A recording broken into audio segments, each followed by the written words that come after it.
इस video tutorial का basically मकसद ये है कि वो हमारे कस्टमर जो ऑलरेडी हमारा सॉफ्टवेयर रिटेल प्लस यूज़ कर रहे हैं और उनके पास पुरानी रिलीज़ हैं, या वो लोग जो सॉफ्टवेयर अपडेट करवा चुके हैं और उनके पास रिलीज़ वर्जन 7013 अपडेट हो चुकी है।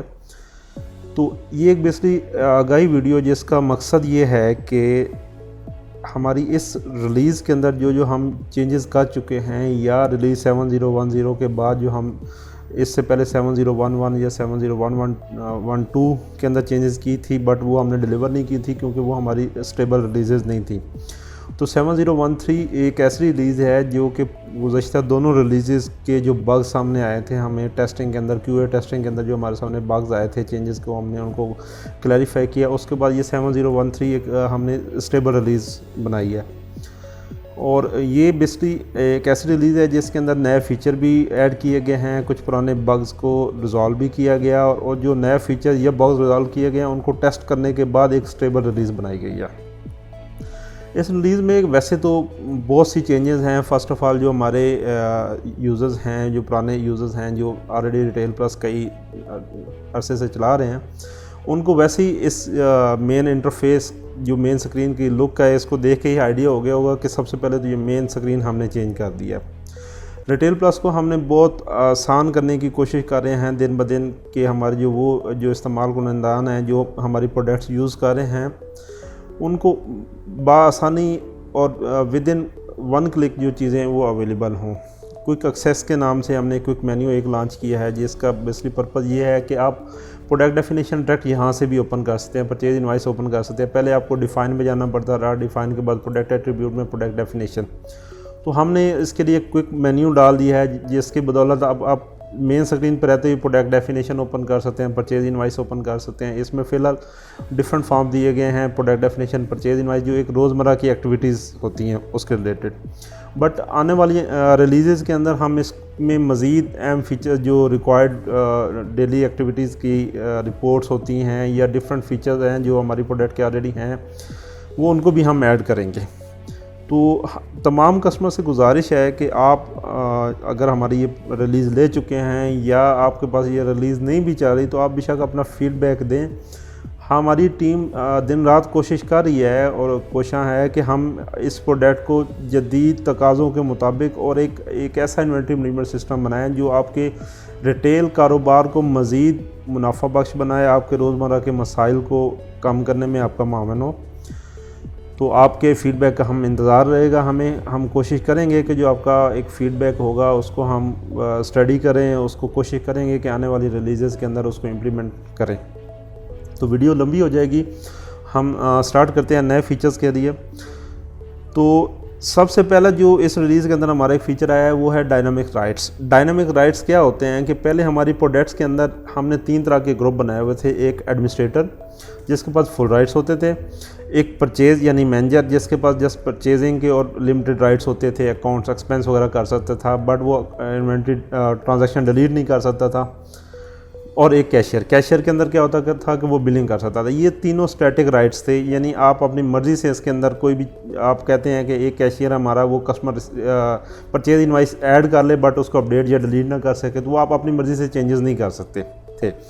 बट 7013 के अंदर हमने डायनामिक राइट्स ऐड किए हैं। डायनामिक राइट्स बहुत मुफीद होंगे हमारे उन कस्टमर्स के लिए जो खुद तो अपने बिज़नेस पे बहुत कम टाइम अवेलेबल होते हैं, या उनके एम्प्लॉयज़ हैं, जो कैशियर हैं, वो जो रोज़मर्रा के अमूर को सरअंजाम दे रहे होते हैं। तो अब डायनामिक राइट्स के बदौलत आप अपनी मर्ज़ी से राइट्स जो हैं हर एक ग्रुप को आप असाइन कर सकते हैं। तो मैं आपको बता देता हूँ कि डायनामिक राइट्स काम कैसे करते हैं। इस मकसद के लिए आप रिटेल प्लस के अंदर सिक्योरिटी के मॉड्यूल जो मेन्यू है उसके अंदर जाएंगे। सिक्योरिटी मेन्यू के अंदर है आपके पास ग्रुप राइट्स। ग्रुप राइट्स जो है बेसिकली एक सिक्योरिटी ग्रुप के अगेंस्ट काम करता है। अब मसलन आपके पास 3 कैशियर हैं और एक KPO यानी डाटा एंट्री ऑपरेटर, तो आपको पहले ग्रुप बना, ऑलरेडी आपके पास वैसे तो ग्रुप बना होगा, अगर नहीं भी होगा तो आप कस्टमाइज न्यू ग्रुप बना सकते हैं। हम पहले ग्रुप ऐड करेंगे, यूज़र के अंदर ग्रुप का नाम देंगे, यहाँ पे हम ग्रुप का नाम दे देंगे और इसको सेव कर देंगे, हमारा एक ग्रुप ऐड हो जाएगा। आफ्टर डैट हम अपने एग्जिस्टिंग यूज़र को यूज़र के फॉर्म के अंदर जाके वो ग्रुप असाइन कर देंगे। जैसे हमारे पास ये एक C के नाम से यूज़र है, या एक हम नया एक ग्रुप बना लेते हैं, यूज़र ग्रुप। लेट्स से हम कहते हैं जी KPO। अब KPO को हमें पता है कि डिफ़ॉल्ट ग्रुप टाइप क्या है, परचेज़ है या डाटा एंट्री है, क्योंकि कुछ एग्जिस्टिंग राइट्स अभी चल रहे हैं जिनको अभी हमने हार्ड कोडेड रखा हुआ है, उनको हमने अभी चेंज नहीं किया। तो उसके लिए उसको डिफ़ॉल्ट ग्रुप टाइप हमें देना पड़ेगा, ये परचेज़ के रिलेटेड है या सेल के रिलेटेड है। इसके बाद हम इसको सेव कर देंगे। सेव करने के बाद अब हम एक इस ग्रुप के अगेंस्ट यूज़र बना लेंगे। हम यूज़र बना लेते हैं, एक सेम यूज़र हम बना लेते हैं डाटा एंट्री के नाम से।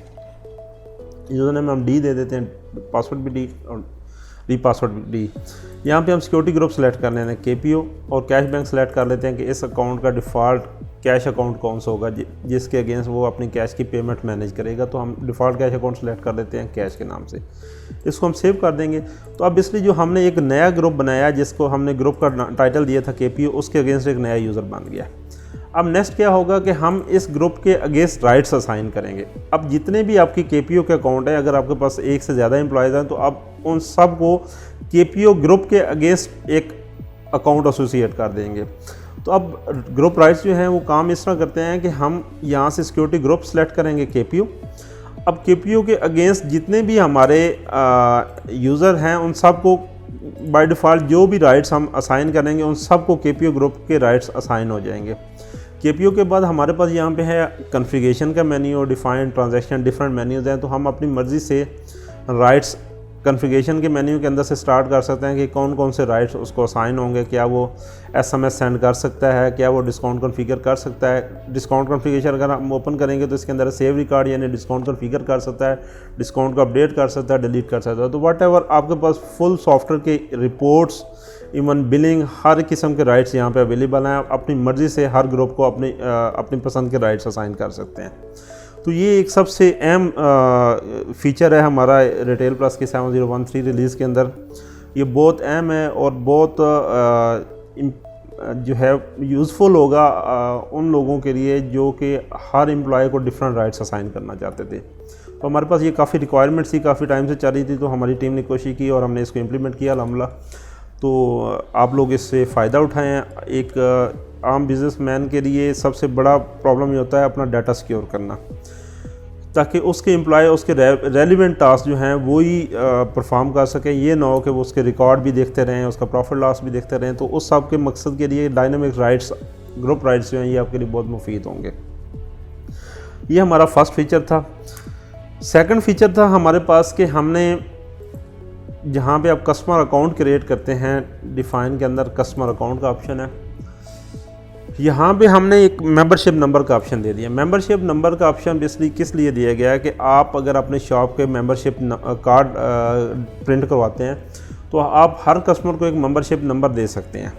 इसका बेसिकली फ़ायदा ये होगा कि आप उस कार्ड को जब कस्टमर बिलिंग के लिए आएगा तो वो अपना कार्ड देगा, तो आप उस कार्ड को स्कैन भी कर सकते हैं।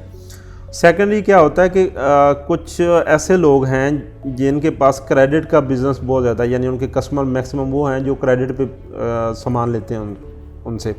तो बजाय आप उसका नाम के अगेंस्ट अकाउंट बनाएं या बजाय उसके कि आप सिटी के अगेंस्ट मतलब बाय नेम या मोबाइल नंबर के अगेंस्ट सर्च करें, तो आप उसको मेंबरशिप नंबर से एसोसिएट कर सकते हैं।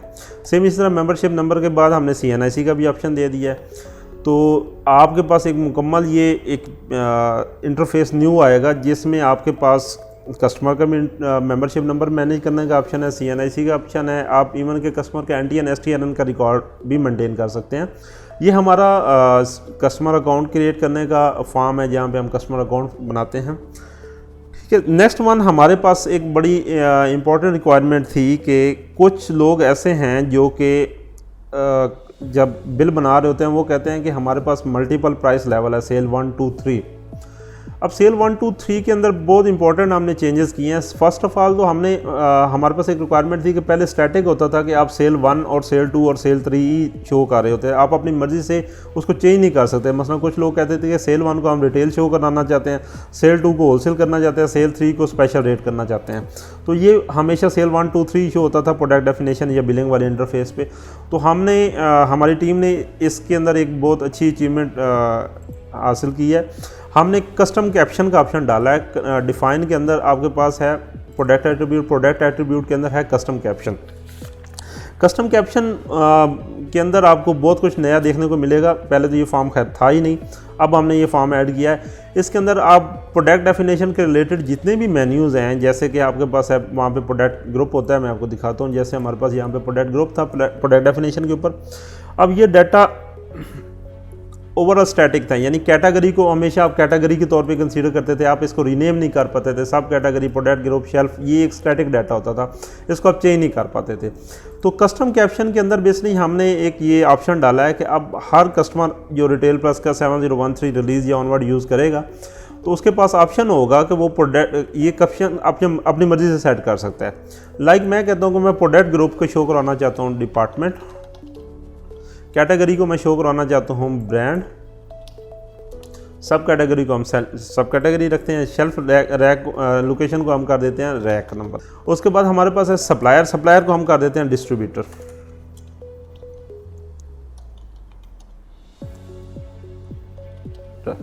सेल प्राइस को हम कर देते हैं कि हमारे पास ये होनी चाहिए रिटेल प्राइस। सेल प्राइस 2 को कुछ लोग आप सेल प्राइस 2 को एज ए मार्केट प्राइस दे रहे होते हैं। जो लोग इनवाइस के ऊपर प्रिंट करते हैं कि हम मार्केट प्राइस ये है और हमारी प्राइस ये है, तो वो यहाँ पे अपना मर्ज़ी से आप इसको मार्केट प्राइस कर सकते हैं। ठीक है, अगर आप एज ए इसको होलसेल लेके चल रहे हैं, क्योंकि हमारे पास डिफरेंट क्लाइंट्स डिफरेंट तरीके से इसको यूज़ कर रहे हैं मल्टीपल प्राइस स्ट्रक्चर को, तो जो लोग तो सेल प्राइस 2 को एज ए मार्केट प्राइस ले रहे थे ताकि बिल के ऊपर प्रिंट हो जाए कि आपकी प्राइस ये है और मार्केट प्राइस ये है और डिस्काउंट ये है, तो वो यहाँ पे इसको कैप्शन कर सकते हैं मार्केट प्राइस या जो वो चाहते हैं। और वो लोग जो कि सेल प्राइस 2 को as a wholesale price consider कर रहे थे, तो यहाँ पे वो अपनी मर्ज़ी से अब होलसेल प्राइस भी सेट कर सकते हैं। थर्ड वन हमारे पास है इससे नेक्स्ट जो है सेल प्राइस 3, इसको आप भी अपनी मर्ज़ी से चेंज कर सकते हैं स्पेशल प्राइस। फिर परचेज़ रेट है, परचेज़ प्राइस। अब यहाँ पे एक बड़ी कन्फ्यूजन होती थी कुछ लोगों को कि ये टीपी है या परचेज़ प्राइस क्या है, तो अब आप इसको भी आप बाइंग प्राइस भी कर सकते हैं या आप टीपी रेट भी कर सकते हैं, जो आप अपनी मर्ज़ी से सेट करना चाहें वो भी कर सकते हैं। इसको हम सेट करते हैं। ये बाकी जो ऑप्शन दिए गए हैं इसका मैं आपको बाद में तफसील से बताता हूँ। इसका जो हमने पहले ये कैप्शन चेंज किए हैं, पहले हम इसका इफ़ेक्ट देखते हैं, उसके बाद मैं आपको बाकी चीज़ें जो हैं उनके बारे में तफसील बताता हूँ। तो हम इस फॉर्म को क्लोज़ कर देते हैं। अब हम प्रोडक्ट डेफिनेशन वाला फॉर्म ओपन करते हैं। तो अब यहाँ पे देखते हैं कि जो हमने कस्टम कैप्शन वहाँ पे सेट किए थे, यानी पहले यहाँ पे कैटेगरी शो हो रहा था तो हमने इसको ब्रांड सेट कर दिया था, सब कैटेगरी, प्रोडक्ट ग्रुप को हमने डिपार्टमेंट कर दिया था, रैक नंबर। तो सिस्टम ने इन फील्ड्स को जो आपका मर्ज़ी की टाइटल थे उनको उसके मुताबिक सेट कर दिया। अब हमारे पास यहाँ पर रिटेल प्राइस आ रही है, होलसेल प्राइस आ रही है, टीपी रेट आ रहा है। तो ये एक बहुत इंपॉर्टेंट फ़ीचर है जो कि काफ़ी क्लाइंट्स की हमारी रिक्वायरमेंट्स थी कि इसको इस तरह होना चाहिए कि हम अपनी मर्ज़ी से टाइटल दे सकें। ये हमने फुलफ़िल कर दिया अल्हम्दुलिल्लाह। फिर इसी तरह एक जो आजकल के मौजूदा हालात हैं इसमें एक सबसे बड़ा प्रॉब्लम ये है कि प्राइसेस रैपिडली चेंज हो रही हैं। आपके पास स्टॉक पड़ा होता है, उसकी प्राइस चेंज हो जाती है, तो लोगों को मजबूरन बारकोड के ऊपर से प्राइस ख़त्म करनी पड़ती है। स्पेशली जो चीनी है, दालें हैं या अंडे वगैरह हैं, इनकी प्राइस क्योंकि डेली बेस पे चेंज हो रही है तो आपका बारकोड लेबल जो है वेस्ट हो जाता था। तो उसमें पहले लोग क्या करते थे, जो हमारे एग्जिस्टिंग कस्टमर हैं वो ये मेथड यूज़ करते थे पुराने रिलीजन में कि जब बारकोड प्रिंट करते थे हम किसी भी आइटम का, तो यहाँ पर हम प्राइस ज़ीरो कर देते थे। तो इससे क्या होता था कि उस आइटम की उस बारकोड लेबल के ऊपर प्राइस प्रिंट नहीं होती थी। वैसे तो सिस्टम के अंदर रहती थी प्राइस, सेल प्राइस, बट वो बारकोड के ऊपर प्रिंट नहीं होती थी। तो अब हमने इसका एक फ़ीचर ये दिया है कि अगर आप इस शो प्राइस ऑन बारकोड को अनचेक करके इसको प्रोडक्ट को अपडेट या सेव करते हैं, तो जब भी आप इस प्रोडक्ट का बारकोड आप प्रिंट करेंगे तो सिस्टम ऑटोमेटिकली उस प्राइस को ज़ीरो कर देगा। आपको हर दफ़ा इस प्राइस को रिमूव नहीं करना पड़ेगा। यानी आपको पता है कि हमारी 10 से 15 आइटम ऐसे हैं जिनकी प्राइस रैपिडली चेंज होती है रोज़ाना के बुनियाद पर, तो आप बजाय कि हर दफ़ा उनकी सेल प्राइस ज़ीरो करें, आप उसको बाय डिफ़ॉल्ट सेट कर सकते हैं कि बारकोड के ऊपर इसकी प्राइस ना आए। तो ये एक बड़ा इंपॉर्टेंट फ़ीचर था जो आजकल मौजूदा हालात हैं, जिस तरह मार्केट में रेट्स चेंज हो रहे हैं उस लिहाज से। फिर इसी तरह प्रोडक्ट एक्सपायरी मस्ट रिक्वायर्ड, ये भी एक अच्छा फ़ीचर है। ये स्पेशली हमारे वो क्लाइंट जो ग्रॉसरी रिलेटेड हैं या वो क्लाइंट जो फार्मेसी पे रिटेल प्लस यूज़ कर रहे हैं उनके लिए बहुत अच्छा फ़ीचर है। इसका फ़ायदा बेसिकली ये है कि अगर आप इस प्रोडक्ट पे मस्ट कर देंगे कि प्रोडक्ट एक्सपायरी मस्ट रिक्वायर्ड और इसको सेव या अपडेट कर देते हैं, तो होगा क्या कि जब आप प्रोडक्ट परचेज इनवाइस डाल रहे होंगे तो अगर आप इस आइटम की एक्सपायरी डेट नहीं पुट करेंगे तो सिस्टम आपको ये परचेज इनवाइस सेव नहीं करेंगे। अब हम आपको इसका दिखाते हैं, अमली नमूना करके दिखाते हैं कि कैसे ये काम करता है। मसलन हमने एक आइटम था दस्ता पैक, हमने उसकी सेट कर दी थी कि ये हमारी प्रोडक्ट एक्सपायरी मस्ट रिक्वायर्ड है। अब यहाँ से हम इसका वेंडर सेलेक्ट करते हैं, यहाँ से हम वो सेलेक्ट करते हैं प्रोडक्ट, दस्ता पैक हमने सेलेक्ट कर ली, यहाँ पे हमने क्वांटिटी ट्रू दे दी। अब हम अगर ऐड पे क्लिक करेंगे तो वो मैसेज देगा expiry date must required. That's mean कि आपने क्योंकि इस प्रोडक्ट की वहाँ पे एक्सपायरी डेट इनेबल की थी, कि एक्सपायरी डेट का चेक इनेबल किया था कि इस प्रोडक्ट की एक्सपायरी डेट पुट होगी तो तब ये सिस्टम आगे इसको प्रोसेस करेगा परचेज इनवॉइस के अंदर। तो इस वजह से जब तक हम इसकी प्रोडक्ट एक्सपायरी डेट यहाँ पे मेंशन नहीं करेंगे सिस्टम आगे काम नहीं करेगा। तो यहाँ पे हम इस प्रोडक्ट का फ़िलहाल बैच नंबर एंटर कर देते हैं, एक्सपायरी डेट कर देते हैं 01 सितंबर 2024। अब अगर हम इस प्रोडक्ट को ऐड करेंगे तो ये हमारे सामने प्रोडक्ट लिस्ट में ऐड हो गई है। तो ये उन प्रोडक्ट के अंदर बुनियादी तौर पे आपको फ़ायदा मंद होगी जिनकी एक्सपायरी का रिकॉर्ड आपने मेंटेन करना होता है, ताकि KPO या आप खुद अगर डाटा एंट्री करें तो आपसे गलती ना हो। ऐसा ना हो कि उस आइटम की आपको एक्सपायरी मस्ट रिक्वायर्ड होगी बट आप उसकी एक्सपायरी मेंटेन ना कर पाएँ या आप गलती से उसकी डेट ना देंगे तो एक मिस्टेक का चांस था। तो इस चीज़ को हमने कवर किया। फिर प्रोडक्ट डेफिनेशन के ऊपर रहते हुए ही हमने एक बहुत इम्पॉर्टेंट फ़ीचर लॉन्च किया है। बेसिकली इस फीचर का मकसद ये है कि हमने इस फीचर को नाम दिया है add to favourite item list. इस फीचर का मकसद ये है बेसिकली कि एक ग्रॉसरी स्टोर या वो जगह जहाँ पे बहुत ज़्यादा रश होता है और उनके कुछ आइटम्स के बारकोड नहीं होते, स्कैन नहीं हो पाते, या उनके पास कुछ ऐसे आइटम हैं जिनके बारकोड हैं ही नहीं और उनको बार बार बाय नेम F5 से सर्च करना पड़ता था। वो एक बड़ा हेक्टिक होता था उन कस्टमर्स के लिए कि वो कस्टमर सामने खड़ा है, स्पेल से सर्च करते थे। तो हमने एक फ़ीचर ऐड किया है add to favourite item list. Basically जब आप प्रोडक्ट क्रिएट कर रहे होंगे या प्रोडक्ट एग्जिस्टिंग प्रोडक्ट्स को भी फीचर आइटम्स के अंदर ऐड कर सकते हैं। आप इस प्रोडक्ट को सिलेक्ट करके उसके बाद ऐड टू फीचर आइटम को, अगर आप एग्जिस्टिंग प्रोडक्ट एडिट कर रहे हैं तो आप उस प्रोडक्ट को फिल करेंगे प्रोडक्ट लिस्ट के अंदर से, और आफ्टर डैट आप यहाँ पे ऐड टू फीचर लिस्ट पे क्लिक करके इसको अपडेट कर देंगे। हम एक और प्रोडक्ट मीन वाला हम एक न्यू प्रोडक्ट भी बना के देख लेते हैं उस पर कैसे वर्किंग होती है। हम यहाँ पे कर लेते हैं जी X। यहाँ पे हम इसकी प्राइस दे देते हैं 10 रुपीज़, परचेज प्राइस दे दी हमने 8 रुपीज़ और इसको हमने add to favourite item list के अंदर ऐड कर दिया। अब इसका बेसिकली फ़ायदा आपको सेल वाली स्क्रीन के अंदर नज़र आएगा। मैं आपको सेल वाली स्क्रीन का इंटरफेस दिखाता हूँ। हम क्विक मेन्यू से भी सेल रिटर्न ओपन कर सकते हैं, वरना आप ट्रांजैक्शन से भी ओपन कर सकते हैं। पर क्योंकि हमारे पास एक रिटेल प्लस में एक अच्छा फीचर ऐड हो गया क्विक मेन्यू का, तो हम बजाय के ट्रांजैक्शन और सेल रिटर्न के थ्रू ओपन करें, हम यहाँ से सेल रिटर्न इनवॉइस के थ्रू भी ओपन कर सकते हैं। तो ये हमारा जलवा है सेल रिटर्न इनवॉइस के न्यू इंटरफेस का। आप बताइएगा ज़रूर कमेंट्स में, अपना फीडबैक दीजिएगा क्या हमारी टीम की एफर्ट आपको पसंद आई है, हमारा ये जो एक न्यू इंटरफेस का जलवा है आपको कैसा लगा। इसमें काफ़ी चीज़ें हमने ऐड की हैं जो अब आने वाले नेक्स्ट मोमेंट्स में आपको मैं बताऊंगा।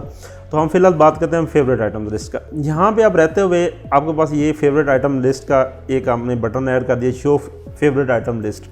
यहाँ पे हम क्लिक करेंगे तो वो सारे आइटम जिनको हमने फेवरेट में ऐड किया था, जैसे शुगर 1 kg है, उसके बाद एग्स है, ये सारे आइटम यहाँ पे शो हो रहे होंगे along with barcode, product name, उनकी प्राइस क्या है, एवरेज कॉस्ट। अगर आपको इसकी प्राइस अलाउ होगी कि आप इसकी कॉस्ट प्राइस देख सकते हैं तब यह शो होगी, वरना ये एवरेज कॉस्ट यहाँ पे शो नहीं होगी। ये नीचे है करंट स्टॉक। करंट स्टॉक में आपको शो होगा कि इसका इस टाइम अवेलेबल स्टॉक कितना है, तो हम इस पर ऐड करेंगे। अब क्योंकि हमारे पास इसका स्टॉक नहीं है तो इस वजह से ये ऐड नहीं कर रहा, हम कोई और आइटम कर लेते हैं शुगर 1 kg। तो हम इसको 2-3 दफ़ा क्लिक करते हैं, जितनी दफ़ा भी क्लिक करते जाएंगे ये हमारे सेल वाली विंडो के अंदर ऐड हो जाएगा आइटम। तो हम इसको स्केप से क्लोज कर सकते हैं। तो हमने 6 दफ़ा क्लिक किया था तो हमारे पास सिस्टम ने ऑटोमेटिक 6 टाइम जो है शुगर 1 kg ऐड कर लिया। तो ये बेसिकली एक बहुत इंपॉर्टेंट फीचर है, आप लोग इसको यूज़ करें। इंशाल्लाह आपके कई बिलिंग पॉइंट ऑफ व्यू से जो मसाइल थे उनका सलूशन है ये, जहाँ पे आपके बारकोड बार बार फट जाते थे, या ऐसे आइटम जैसे ग्रॉसरी स्टोर के अंदर जैसे स्प्राइट है उसका बारकोड अक्सर स्कैन नहीं होता। इस तरह ऑयल कुकिंग ऑयल के आइटम है जिनके ऊपर लिक्विड की वजह से बारकोड स्कैन नहीं होता। तो आप उन सारे आइटम को फेवरेट में ऐड कर लें, यहाँ से इसको यूज़ कर सकते हैं। बजाय कि आप फाइल के ज़रिए आप आइटम को सर्च करें, आप यहाँ से फेवरेट आइटम के ज़रिए भी यूज़ कर सकते हैं। तो ये भी एक इम्पॉर्टेंट फीचर है जिसको आप यूज़ कीजिएगा। इसका फ़ीडबैक लाजमन दीजिएगा कि आपको हमारी ये कोशिश कैसी लगी। आपके फ़ीडबैक की वजह से ये प्रोडक्ट माशाल्लाह बहुत बेहतर हो चुकी है और मज़ीद दिन ब दिन बेहतर होगी। आप लोगों आपके ताउन से और आप लोगों के फ़ीडबैक की वजह से ही ये सब कुछ मुमकिन है, हमारी टीम की एफ़र्ट है। तो आप लोग कोऑपरेट करें, हमें अपनी फीडबैक से आगाह करें, हम ताकि उन फीडबैक्स को पॉजिटिव तौर पे लेके हम कोशिश करेंगे कि हम उस फीडबैक को इम्प्लीमेंट करें। तो आप अपना फीडबैक बज़रिया व्हाट्सअप या हमारा ये ऑफिशियल कस्टमर सपोर्ट का नंबर है, यहाँ पे भी आप रिपोर्ट कर सकते हैं। इस कस्टमर नंबर पे व्हाट्सअप भी अवेलेबल है और बाय कॉल भी आप कर सकते हैं। इसी तरह हमारा फेसबुक पेज है, आप यहाँ पे भी फीडबैक दे सकते हैं, ये ईमेल है, यहाँ से भी आप फीडबैक दे सकते हैं। तो आपके फीडबैक का इंतज़ार रहेगा। चलते हैं नेक्स्ट फीचर के ऊपर। प्रोडक्ट डेफिनेशन के अंदर रहते ही हमने यहाँ पे टाइपिंग की मिस्टेक्स को कम करने की कोशिश की है और एक यूज़र को आसानी दी है कि जो आइटम ऑलरेडी डिफ़ाइन हुआ हो उसी को ही दोबारा आप फिल कर सकते हैं। लाइक यहाँ पे मैं शुगर टाइप करता हूँ तो सिस्टम के अंदर शुगर ऑलरेडी जितना भी एस वाले आइटम क्रिएट होंगे वो आपके पास यहाँ पे शो होंगे, ताकि आपको कम से कम टाइपिंग करनी पड़े। ये फीचर जो है प्रोडक्ट नेम इन इंग्लिश पे भी काम करता है और प्रोडक्ट नेम इन उर्दू पे भी काम करता है। तो यहाँ पे भी अगर हम कोई आइटम सर्च करेंगे जिसका नाम उर्दू के अंदर ऐड हो, आई थिंक कोई है नहीं, वरना वो भी हमारे पास सर्च हो जाता। हम इसको चेक कर लेते हैं। चलें इसी का ही हम ऐड कर लेते हैं उर्दू में, ताकि हमें ये फंक्शन पता चल सके। शहबाज आटा 10 किलो गट्टू, हम ये एक आइटम बना लेते हैं। इसको F2 के जरिए कोड भी असाइन कर लेते हैं। तो हम देखते हैं कि क्या ये रिटेल प्लस का नया feature product name in Urdu में भी काम करता है या नहीं करता। तो इसके अंदर हमने परचेज प्राइस ऐड कर दी, ओपनिंग स्टॉक दे दिया हमने 10। इसको हम सेव कर देते हैं क्योंकि हमारे पास ऑलरेडी एग्जिस्ट है। तो हम इसको कर देते हैं 15 kg, इसके 15 किलो कर देते हैं। ठीक है, हम प्रोडक्ट सेव कर देते हैं। अब नेक्स्ट प्रोडक्ट के लिए जैसे ही हम शहबाज टाइप करेंगे तो सिस्टम ने यहाँ पे भी हिस्ट्री से प्रोडक्ट नेम एक्सेस कर लिया है। इसका फ़ायदा ये है कि आपको टाइपिंग कम से कम करना पड़े।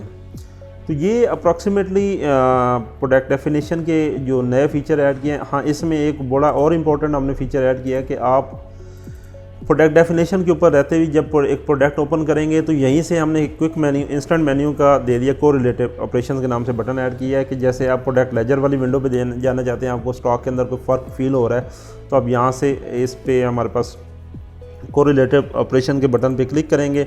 यहाँ पे आपके पास मेन्यू ओपन हो जाएगा, सब मेन्यू। इसके अंदर आपके पास प्रोडक्ट लेजर और एवरेज कास्ट है। इसके अंदर मज़ीद हम फीचर कुछ और भी ऐड करेंगे मेन्यू, ताकि इस प्रोडक्ट रिलेटेड जो ऑपरेशन हो यहीं से परफॉर्म हो सकें। तो आप अपना फीडबैक दीजिएगा कि इसके अंदर और कौन कौन सा बटन ऐड होना चाहिए। फिलहाल हमारे पास यहाँ पे प्रोडक्ट लेजर का ऑप्शन है, तो इस पर क्लिक करेंगे तो यहाँ पे लेजर के अंदर हमारे पास आइटम ऐड शो हो जाएंगे।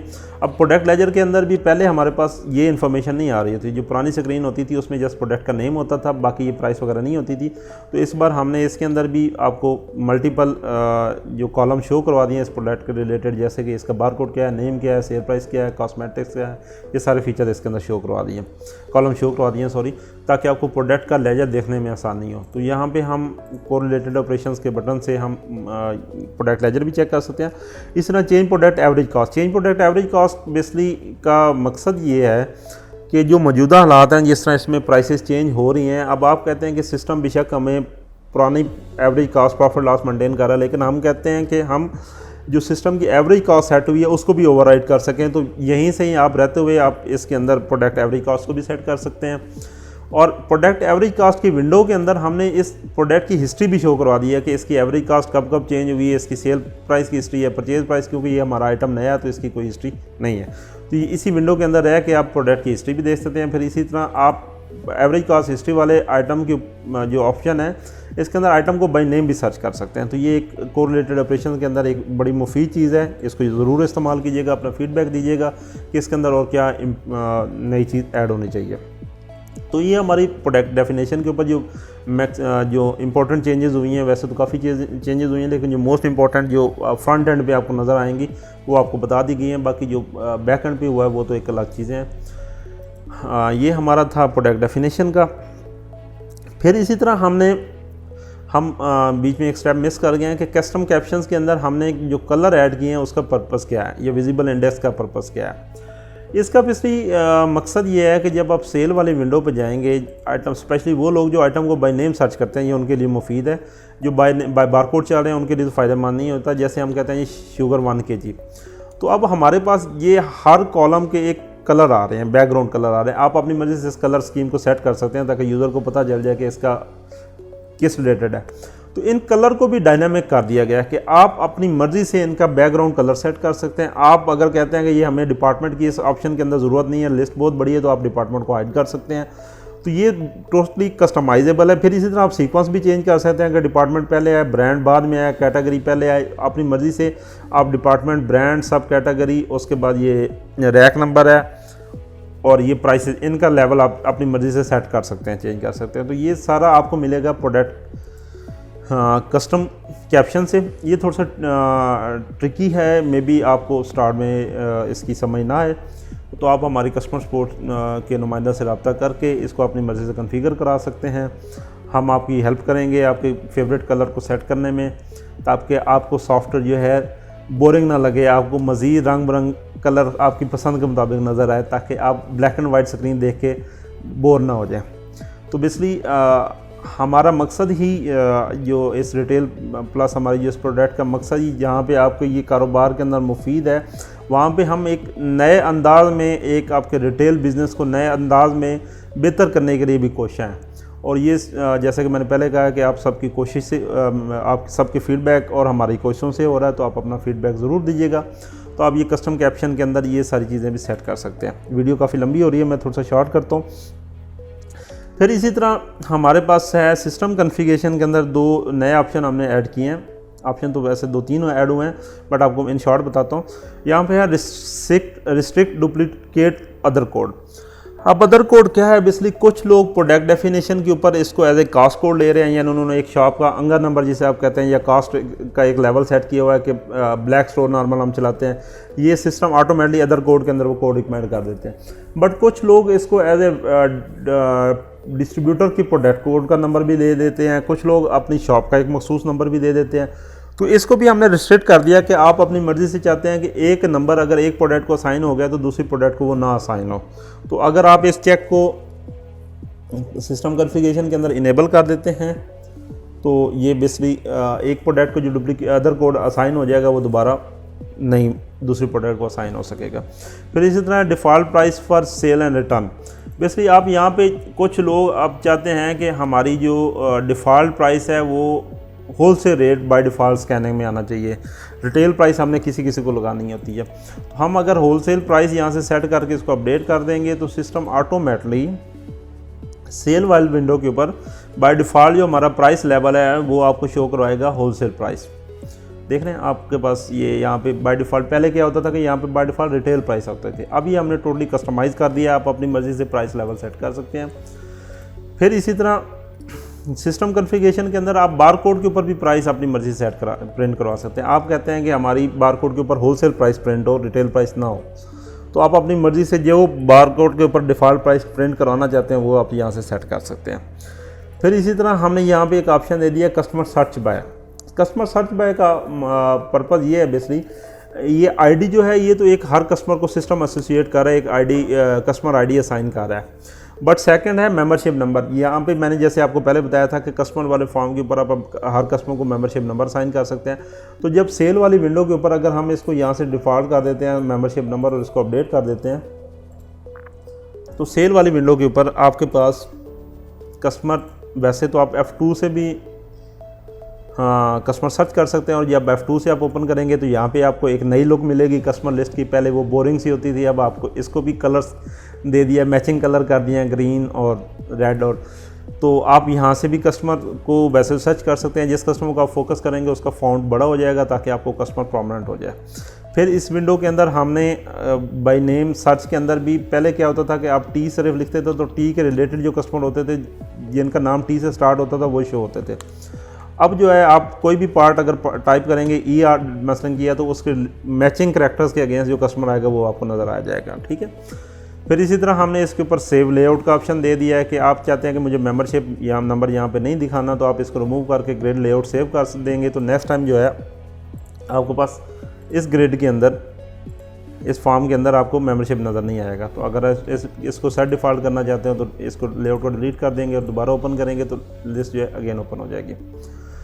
तो हम क्योंकि बात कर रहे थे कि हम कस्टमर को बाय मेंबरशिप नंबर और बाय कस्टमर आईडी भी सर्च कर सकते हैं, तो हम अभी क्योंकि हमारे पास मेंबरशिप नंबर एसोसिएटेड नहीं है किसी कस्टमर का, तो हम इसको कंट्रोल प्लस W से जो है सर्च मेथड भी चेंज कर सकते हैं। यहाँ पे रन टाइम पे अब हमने कंट्रोल प्लस W किया है तो सिस्टम ने ऑटोमेटिकली इसको आईडी पे ले गया।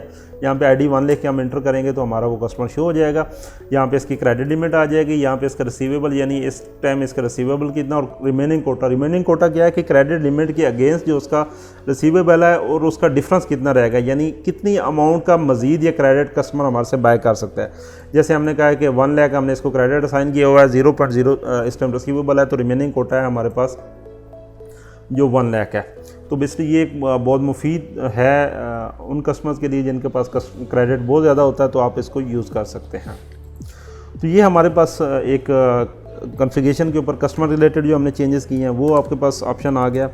फिर हमारे पास है सिस्टम कॉन्फ़िगरेशन के अंदर customer mobile number must required. Basically इसका पर्पज़ ये है कि वो लोग जो कि चाहते हैं कि हमारे पास कस्टमर का डाटा, स्ट्रॉन्ग डाटा जो है वो कलेक्ट हो। अब इसका बेसिकली मकसद ये था कि जब अगर आप इस को इनेबल करके अपडेट कर देंगे सिस्टम कॉन्फ़िगरेशन के अंदर, तो जब हम कस्टमर का कोई नया अकाउंट बना रहे होंगे तो यहाँ पे अगर हम कस्टमर का मोबाइल नंबर नहीं पुट करेंगे तो सिस्टम इसको सेव नहीं करेगा। इसका बेसिकली मकसद ये है कि जो आपका KPO जो डाटा एंट्री ऑपरेटर है, या आप खुद अगर डाटा एंट्री कर रहे हैं और आप चाहते हैं कि नहीं मेरे पास हर कस्टमर का मोबाइल नंबर का डाटा कलेक्ट होना चाहिए, तो अगर आप मोबाइल नंबर नहीं पुट करेंगे तो सिस्टम आपको कस्टमर अकाउंट सेव नहीं करने देगा। तो इसका बेसिकल पर्पज़ ये है। हो सकता है कुछ लोग इस चीज़ को पसंद करें, कुछ ना पसंद करें, तो हमने इसको ऑप्शन रख दिया अगर आप इसको चेंज कर इनेबल कर देंगे तो कस्टमर मोबाइल नंबर मांगेगा, अगर आप इसको इनेबल नहीं करेंगे तो कस्टमर मोबाइल नंबर नहीं मांगेगा। क्योंकि रिटेल प्लस का नया फीचर्स का ऐसा मकसद नहीं है कि आप नए फीचर्स की वजह से परेशान हो जाएं या वो चीज़ें जो आपको पसंद हैं वो चेंज हो जाएं। तो हम कोशिश करते हैं कि हम जब भी कोई एक नया फीचर लाएं तो जो पुरानी इंपॉर्टेंट चीज़ें हैं जो लोगों को बहुत पसंद है, हम उनको भी फोकस रख के सिस्टम के अंदर चेंजेस करते हैं। फिर इसी तरह default number of decimal in quantity ये एक ऐड किया गया है। बेसिकली ये फ़िलहाल तो सेल पे फंक्शनल है, इन फ्यूचर हम इसको पूरे सॉफ्टवेयर के अंदर ऐड कर देंगे। आप कुछ लोग ऐसे होते हैं जिनके पास जो स्टॉक होता है वो डेसिमल पॉइंट्स में नहीं सेल होता, जैसे बुक डिपो वगैरह है या एक पेंट स्टोर है या एक ऑटो पार्ट्स है, वो चीज़ डेसिमल में नहीं सेल करते या डेसिमल नहीं परचेज़ करते, तो वो डिफ़ॉल्ट डेसिमल क्वांटिटी को 0 कर देंगे, पॉइंट्स इन क्वांटिटी को 0 कर देंगे। तो इसका ये फ़ायदा होगा कि जिस टाइम आप बिल बना रहे होंगे तो आपके पास सिस्टम डेसिमल पॉइंट्स नहीं शो करेगा। जैसे हम यहाँ पे सर्च करते हैं शहबाज आटा होगा, तो यहाँ पे हमारे पास 1.00 नहीं शो हो रहा, ठीक है, ये मैंने खुद एंटर किया, वैसे बाय डिफ़ॉल्ट 1.00 नहीं शो होगा। अगर हम यहाँ पे इनेबल कर देते हैं, लेकिन यहाँ पे एक इंपॉर्टेंट चीज़ है कि अगर कोई आइटम ऐसा है जो आप डेसिमल में देना चाहें तो आप ऐड भी कर सकते हैं 1.00। हाउएवर अगर हम इसको यहाँ पे डेसिमल पॉइंट्स इनेबल कर देते हैं कि हम कहते हैं कि हम वेट के अंदर चीज़ें सेल करते हैं, जैसे बेकरी वगैरह के आइटम है, तो हम इसके अंदर 3 डेसिमल यानी 1.5 किलो आपने अगर सेल करना है तो 1.500 ml जो है वो हम यहाँ पे लिखेंगे, तो सिस्टम डेसिमल पॉइंट्स को भी इनेबल कर देता है।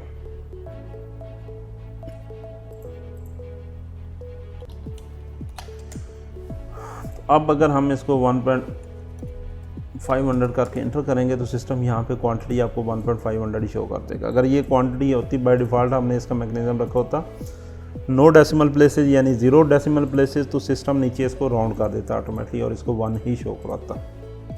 अगर हम इसको डेसिमल प्लेसेस ख़त्म करके इसको हम सर्च करते हैं